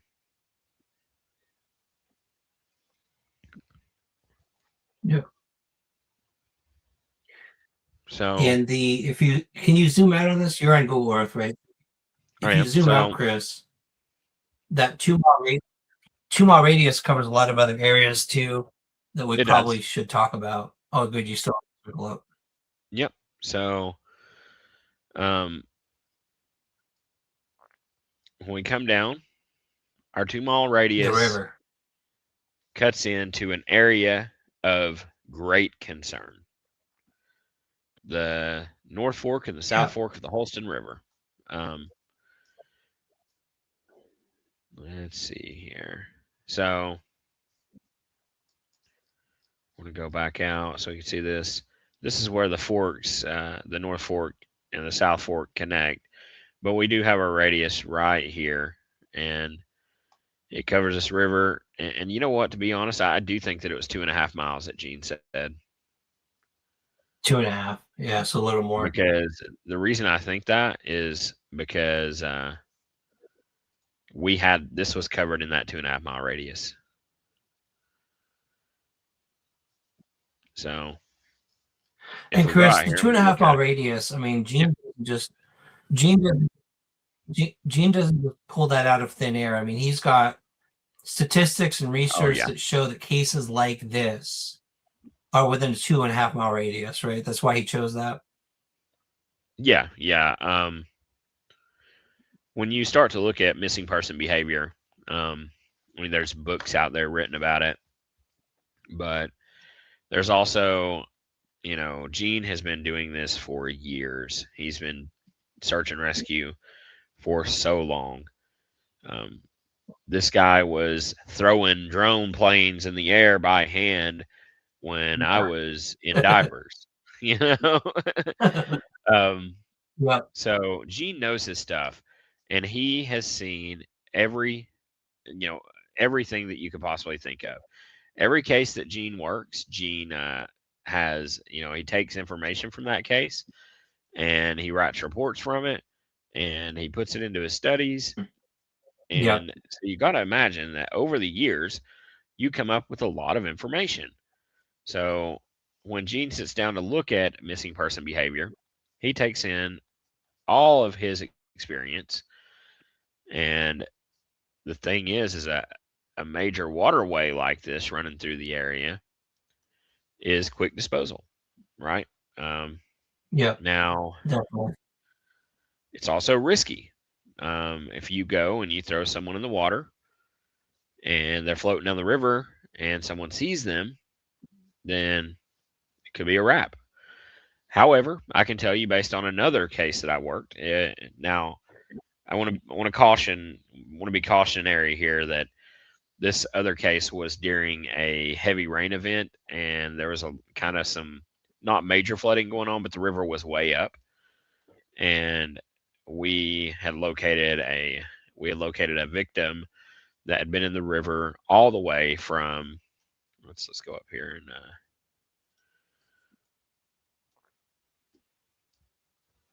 victim had went into the river up here all the way up in Virginia Oh wow.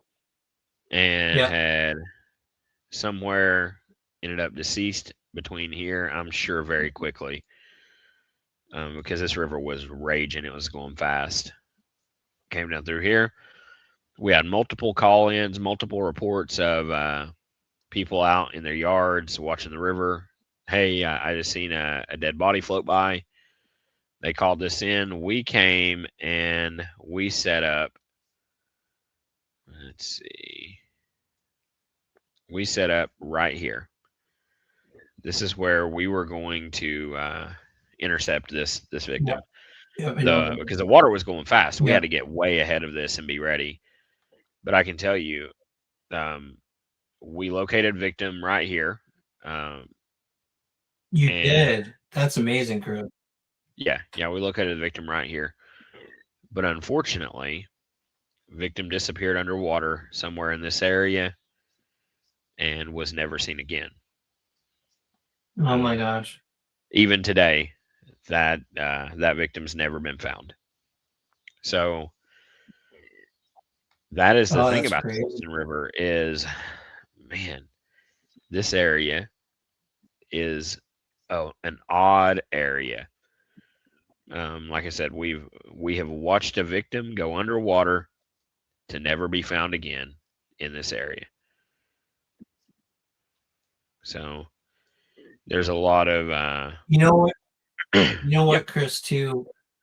I've been thinking about this, and if you look at the 2 mile radius, the area of river it covers, there's a lot Yep. of there's islands. There's like islands that could trap things. It's like that Yep. island right there is within the 2 mile, 2.5 mile radius.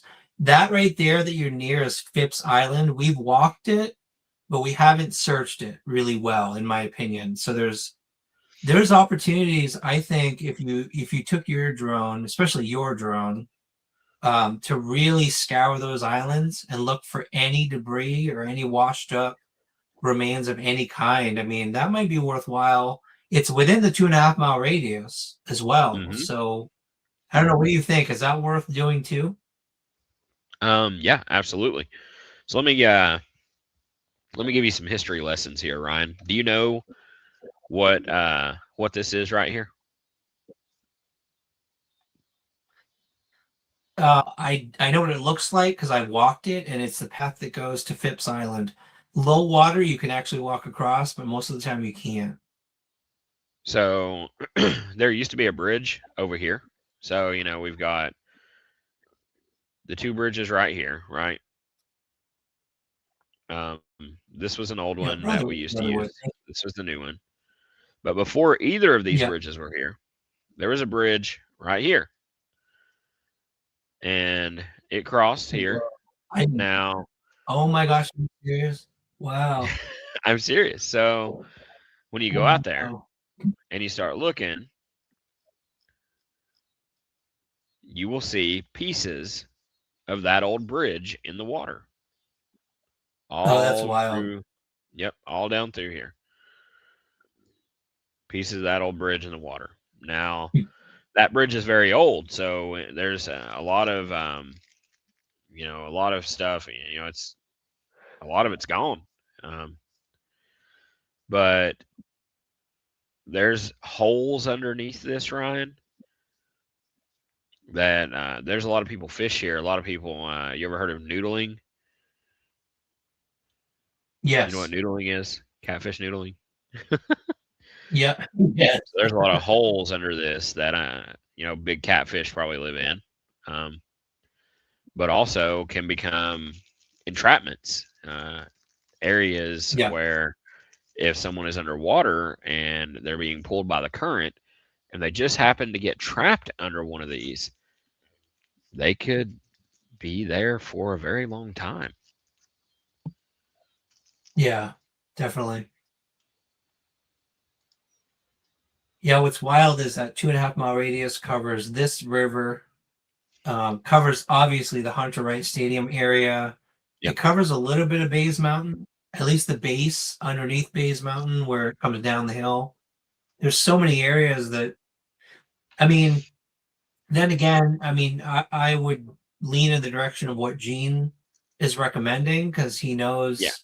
he knows behavior. He knows the behavior, the statistics. So obviously Hunter Wright Stadium is probably the highest on the list, but it feels Yeah. like we have a lot of other areas too that are possibilities.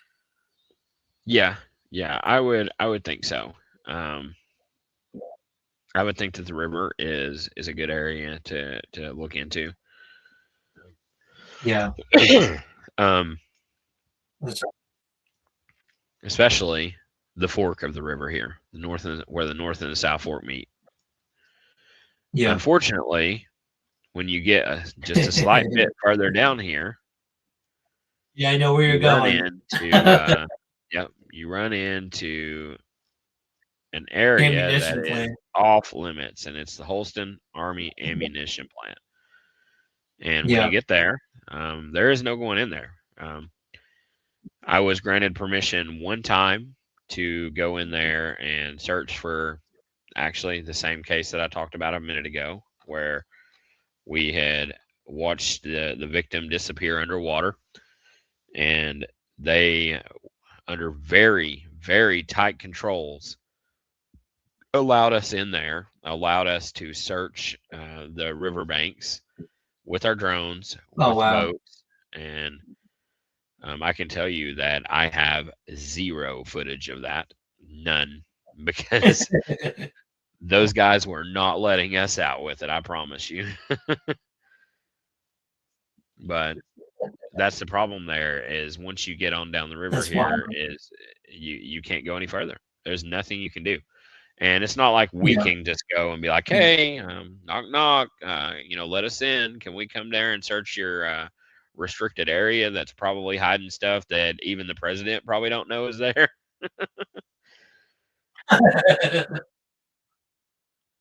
Yeah, that's true. So And in Vino, Viva, that is, very yeah. Sorry, Ryan. yeah. I've thought about this No, go too for it. a lot Yeah. recently, um, about going out. And sometimes, Ryan, if we don't, let's say we're at a standstill somewhere, we're like, you know what, we don't really know where we want to search. Yeah. Maybe we just go out and search secluded places. Like, Yeah. find the most Yeah. secluded area on a map, go out and search it, and you never know, man. We may find someone else. Yeah. The issue is in this area, there really are a lot of missing persons, and it's possible, Chris. I mean, you just Um, described a case where someone flowed down the river and they're gone, and the bones could be somewhere, and you could stumble across it just searching for a different case for Layla or whoever. So, yep. absolutely, I think that's a good point. Bring up Twister's comment there, the fence that would stop anything. There is not a fence in the river.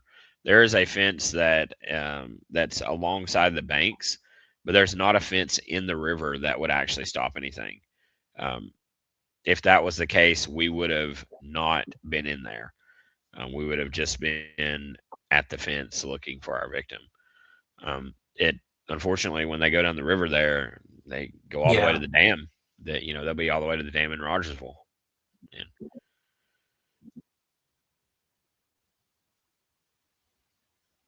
oh, that's cool, homie. that That's is that cool. is pretty cool. Wow. Yeah, that area Yeah, unique that place. area is interesting. And one of my yeah, the video that I did, I covered areas that someone could have driven on, I think Route 11, and it was near the ammunition plant. And uh, and I flew my drone on the safe side of the river that wasn't the ammunition plant. And then all of a sudden, like there was a security vehicle that started driving up as I was leaving, but I'm sure they would have questioned me. You can't even like if you even fly close to that area, they start to question you. So you do have to be careful. Um, Yep. Big deer in there, is that right? Oh, I'm sure. I'm sure there's big deer in there. There's big fish in there. I'm trying to get my camera to come back on. Thank you, Eve Hick, Eve Hickam. I appreciate that. We've got a lot of every weekend, every time a weekend approaches, you guys, Chris and I search, we look at the weather. We try to choose a case. We're not only focused on summer. We've got Layla, we've got Michael Small, um, a lot of cases that we cover that Chris is willing to help with. And so we kind of look at the weather, we look at the areas, we look at where we want to go. And it's just every weekend is another choice. Like Chris said, there's going to be flyers up on the on the Fall Branch side of Chimney Top. That's a huge accomplishment. To those of you who are doing that, thank you. I know you don't want to be on YouTube or mentioned, but thank you for doing that. We really appreciate it. Hey MC, good to see you. Ralph Nelson is another case.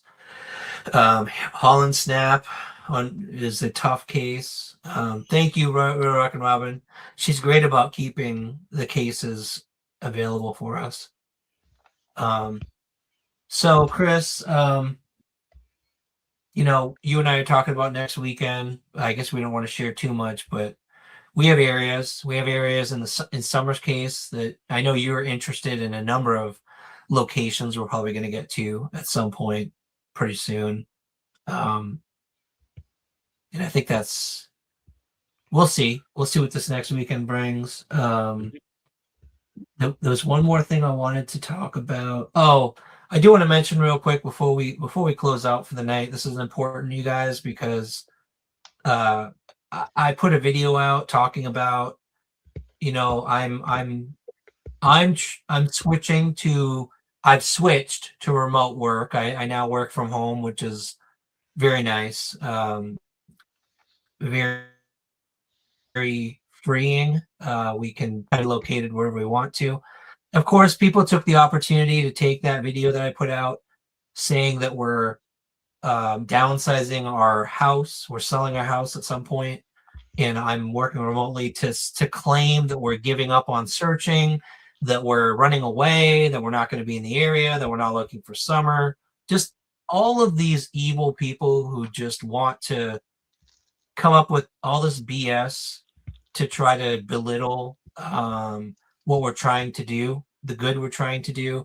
I want to make it very loud and clear to everyone watching, whether it's tonight or anybody watching this afterwards. We ain't going anywhere. We're here. This is our home. Wherever we move is going to be East Tennessee, and whatever we do is going to be searching for all of the cases we have been searching for, including summer, just even more. And that's the reason we're doing this. That's the reason I'm changing my work style and our lifestyle, because we want to do this more, not less. So if you hear anyone out there saying, hey, Ryan and Jen are backing off, are running away, are giving up on cases, please do me a favor and tell them to like shove it up there, you know what, because we're not. We're actually doing it more. We are hoping to help more families, possibly even some weeks traveling across the country, further outside of the East Tennessee area. But I want to reiterate, our home base is East Tennessee. We're staying here. We're doing everything we can. We've got the most amazing partners and team members, not the least of which is Chris right here, who we're working with weekly, very closely, constantly researching with Chris, constantly looking into, hey, what are we going to do next? What are we going to dig into next? What area are we going to dive into? And Chris has been doing this longer than most people realize. And his experience goes back further than most people who constantly come on YouTube and say, I've been here since day one. Well, you know what? Chris has been here since day one. Beyond that, he's been doing things before Summer's case. And he wants to do more for these missing persons cases. And we support as long as we can, as much as we can do. We're going to support Chris's channel and try to get Chris to be able to utilize YouTube as much as possible to advance, to grow, to get more resources. Like you said, Chris, too, like getting more technology, man. Like hopefully you can get bigger, better drones, right? And just even do even more for these missing persons. Yep, absolutely. That's the goal, man. I will say, I probably have talked to Ryan more than my own spouse over the past Don't say that. couple of months. Yeah, really though, yeah. You know. But it's Yeah. all constant just thoughts on this. What do you think about this? What do you think about that? And sometimes, we'll call each other and, hey, what do you think about this? And it's like it'll immediately be shot down like, yeah, dude, that don't make sense, and let me tell you why. Or sometimes it's like, hey, let's dig into this further. Let's talk about this. And this is how we're gonna continue and to T and Twister, I will.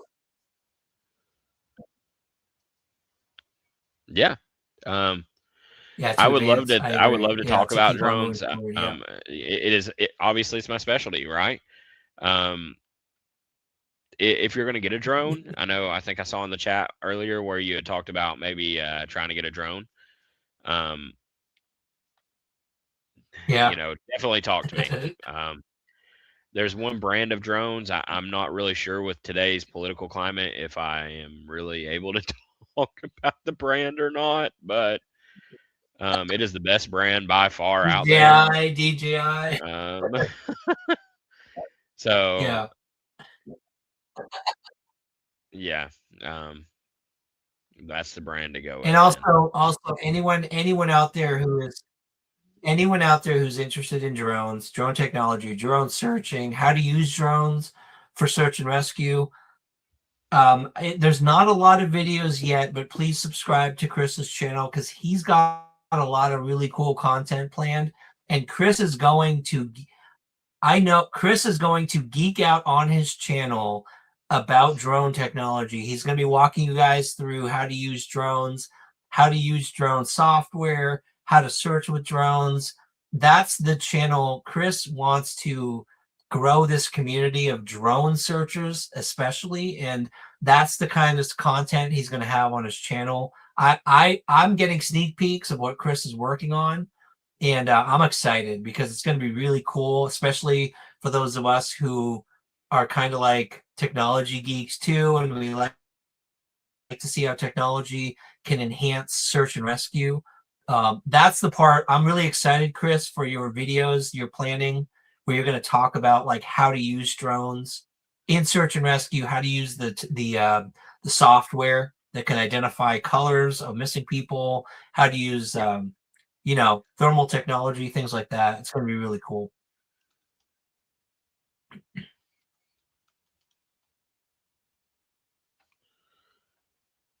Yeah, hopefully, I'm hoping, Yeah, so Chris, that's what someday that I was gonna. you're like sponsored by DJI. Yeah. Kiki, are you talking about the drone that we mentioned in the live stream there a few weeks ago? Where I had said, I think you're talking about where I said that I would like to grow the community enough to be able to maybe better my equipment. That there was one drone in particular out there that I would really like to be able to upgrade to. I think maybe that's what you're talking about. Maybe, yeah,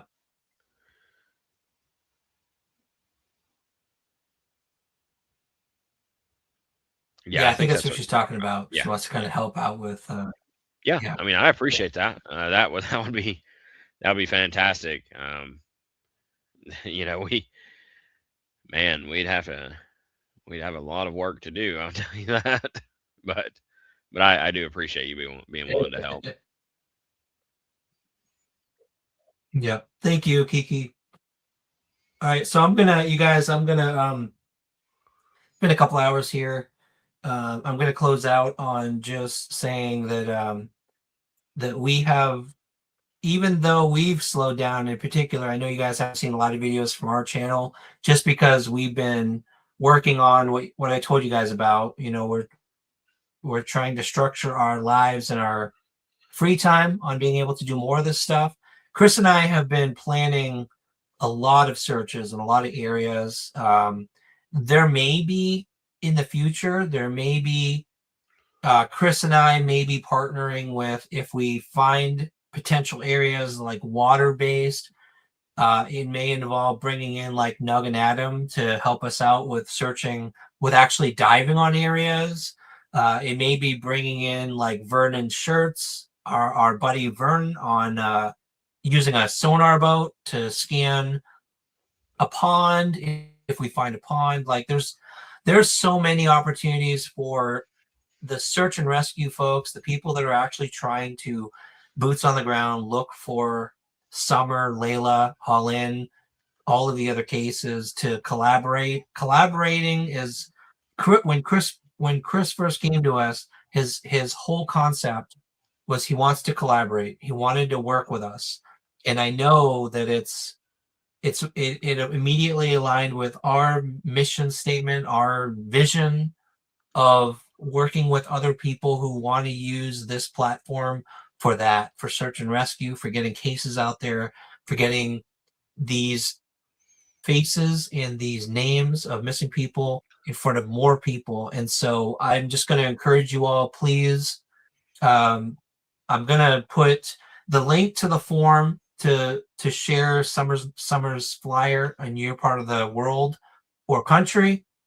I'm also going to put Chris's link. I forgot to put Chris's channel link, but I'll put that in the description as well. So please subscribe to Chris. He's now been fully trained on editing videos, so there's going to be more coming out, right, Chris? Yeah.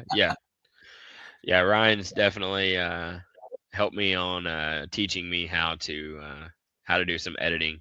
I'm new to this stuff, guys. The thing is, I will this right here. This is my specialty. This is what I do. Yeah. I sit here, I fly my drone, I look for missing people. That's it. That's all I do. So Ryan's opened me up to the editing world. People has been on the channel like, hey, you ever going to put out a video again? And I'm just like, man, if I can figure out how to do it, yeah, I might. But Ryan's been such a big help. I really appreciate it.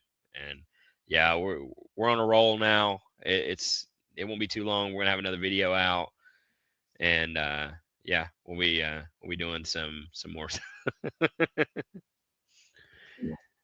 We will. Thank you. So keep an eye out on Chris's channel. He's gonna have a video out very soon on this search. It's from Chris's perspective, which is going to show you kind of like the drone expert's perspective of this search.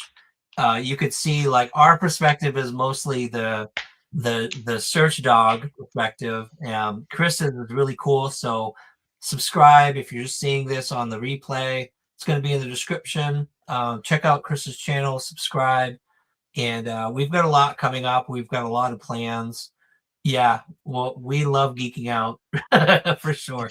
Technology is so cool, and it boosts the ground search abilities significantly. And I consider K9 as another technology, in my opinion. So it's so cool, Chris, working with you, and planning our next searches, thinking about where to go, using a scientific kind of approach and analysis like Gene does. This stuff is so cool. This stuff is so cool, so interesting, and I think it increases our odds of hopefully having success in one of these cases soon. That's what I'm saying. So, that's what I'm saying. Any last words for you? Yeah, like I mean, of course, I'm down to listen to everybody in the community. I will read every single comment of every single person that thinks Summer is here or there. I will read every single one of those. But what better way to go out and look for a missing person than to do it by the research that we have from the last 30, 40 years.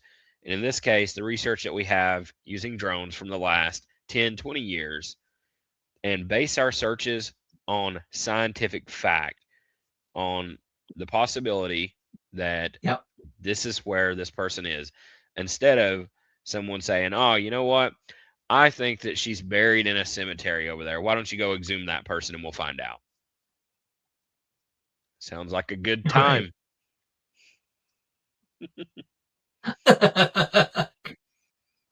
Oh, Chris. Yes, I agree.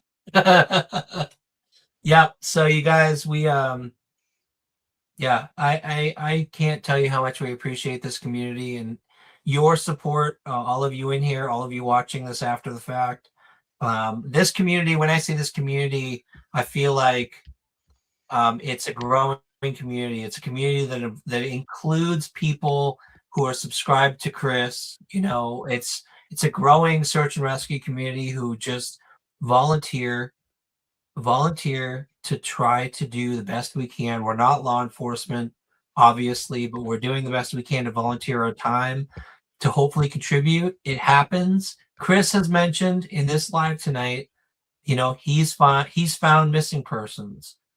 Jen and I just got started, and about a year ago, we found a missing person, and all it takes is volunteering your time to your cause, to something you believe in, and just putting in the time, the effort, the persistence, and doing what you believe in, and doing your calling and helping these families. And hopefully, Chris and I, all of us, Nug and Adam, Vern, everybody who's part of this search and rescue community, together, apart, individually or working together, we're gonna hopefully help find answers for more of these families who have lost their loved one, and these particular victims who have no voice, who have no one to ask, hey, come search for me, come look for me.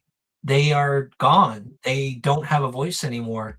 And all we can do is our best using whatever resources and skills we have to try to find answers and bring a conclusion to their story, however positive or sad it is. It's finding answers, putting their cases to bed, and helping the family know what happened and move on and be able to get that closure. And there's nothing more rewarding than that. Wouldn't you agree, Chris? I agree. Yeah. Bringing closure to families, man. Yeah. It doesn't get any better than that. Like, I know that Yeah. it's a sad time, but is also, when you bring that closure, it is the best time.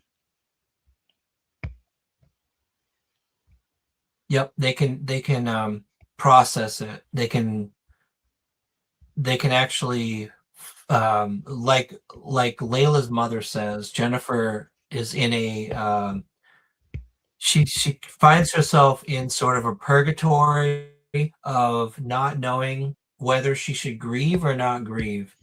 And when families get answers, they can finally grieve, and they can finally, put that person to rest and move on with their lives. And there's nothing more special to Jen and I know Chris feels the same way. That's what drives Chris in these efforts to help families be able to do that and move on. And I told you guys when we were at the end of the Swapnil Strivastova case, when we found him in the pond, when we helped find him, it wasn't just us.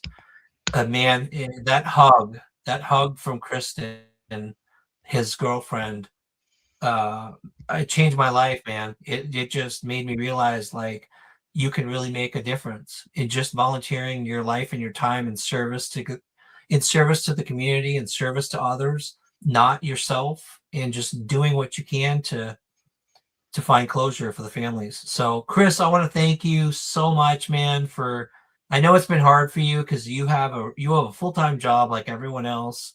You're trying to do this on a volunteer basis and on your own free time, however little you have, but you're continuing. Like, you are continuing, you're doing what you can in your free time to make a difference. And I'm very grateful for that. I know it's hard for you to put in that time, but I just thank you so much, man, for sticking with it and being persistent and trying to continue and grow this whole thing to something bigger. Yeah. Thank you so much for having me on tonight, Ryan. I appreciate it.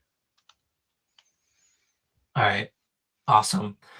Okay, you guys, that's gonna be it for tonight. Oh, I'm sorry, baby kisses, you didn't get our notification. Well, you got the replay, crew, so I apologize.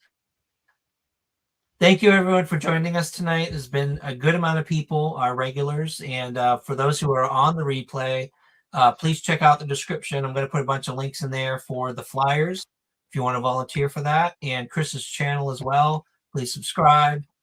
Thanks again to Echoes in the Mountains, and thank you to all of you. We love you guys so much. Hope you guys have a great night, great week, great weekend, and we will see you all very soon. Love you all. Appreciate you all. And as always, we'll see you next time. See ya. Till then, we're just echoes in the mountains.